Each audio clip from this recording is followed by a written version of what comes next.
एक समय की बात है, एक धूप से भरे गांव में, जो एक विशाल चमचमाती झील से घिरा हुआ था, एक बतख परिवार रहता था।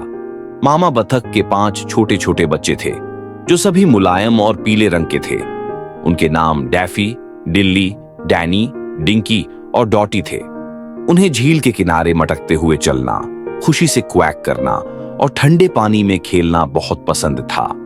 एक उजली सुबह बतख परिवार ने झील के दूसरी ओर जाने का फैसला किया, ताकि वे विलो जंगल में मीठे पक्षी गीतों का आनंद ले सकें। मामा बतख सबसे आगे थीं और अपने बच्चों को एक पंक्ति में चलने के लिए क्वैक करके निर्देश दे रही थीं। वे एक के पीछे एक चलते गए, हरे भरे घास के बीच से होकर और छोटे छोटे पत्थरों को पार करते हुए।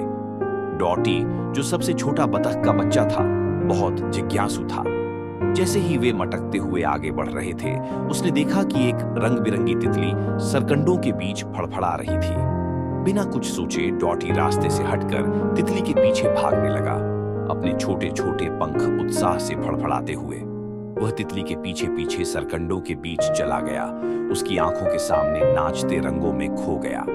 इधर मामा बतख और बाकी परिवार अपनी यात्रा जारी रखे हुए थे, इस बात से अनजान कि डॉटी अब उनके साथ नहीं था। जब वे विलो जंगल पहुंचे तो मामा बतख ने मुड़कर अपने बच्चों को गिनने के लिए देखा। 1 2 3 4। रुको, डॉटी कहाँ है? मामा बतख घबरा कर बोली। डॉटी, डॉटी, तुम कहाँ हो?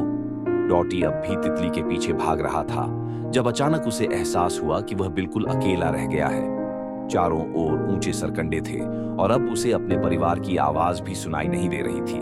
डर के मारे उसने जोर से क्वैक किया। उम्मीद थी कि उसका परिवार उसे सुन लेगा। विलो जंगल में मामा बतख ने डॉटी की घबराई हुई आवाज सुनी। जल्दी करो बच्चों, हमें डॉटी को ढूंढना होगा, उन्होंने कहा।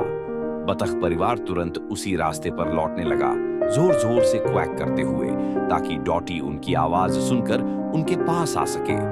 डॉटी ने उनके क्वैक सुने और आवाज की दिशा में चलने लगा। आखिरकार उसने मामा बतख और अपने भाई बहनों को सरकंडों के बीच से आते देखा। खुशी से भरकर डॉटी दौड़कर अपनी मां की गर्म बाहों में समा गया। मुझे माफ कर दो मामा, डॉटी ने धीरे से कहा। मैं तितली का पीछा करते करते रास्ता भटक गया था। मामा बतख ने डॉटी को प्यार से सहलाया और कहा, कोई बात नहीं डॉटी, अगली बार पास ही रहना। दुनिया बहुत बड़ी है, लेकिन हम साथ हों तो कोई भी रोमांच जीत सकते हैं। इस तरह बतख परिवार ने वादा किया कि आगे से वे एक दूसरे का ज्यादा ध्यान रखेंगे।